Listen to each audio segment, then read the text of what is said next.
സുപ്രസിദ്ധ പണ്ഡിതനും മദ്ഹബിൻ്റെ ഇമാമുമായ ഷാഫി റളിയല്ലാഹു അൻഹു നഫീസ ബീവിയെ സന്ദർശിച്ച് ബർക്കത്തെടുക്കുക പതിവാണ്.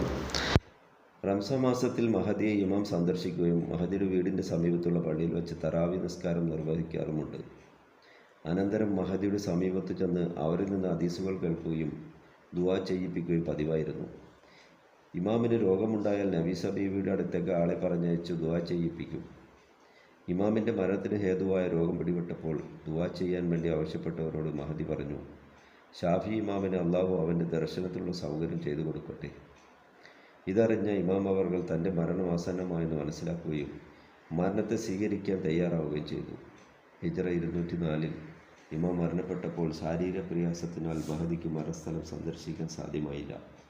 അമീറിൻ്റെ നിർദ്ദേശാനുസരണം ഇമാമിൻ്റെ ജനാസ നഫീസ ബീവിയുടെ വീട്ടിൽ കൊണ്ടുവരികയും മഹദി മാമുവുമായി ജനാസ നിസ്കരിക്കുകയും ചെയ്തു. നഫീസ ബീവിയുടെ നിസ്കാരം മൂലം ഷാഫി ഇമാമിനും ഇമാമിൻ്റെ ബർക്കത്ത് കൊണ്ട് ജനാസ നിസ്കരിച്ച എല്ലാവർക്കും അള്ളാഹു പാപമോചനം നൽകപ്പെട്ടതായി പറയപ്പെടുന്നു.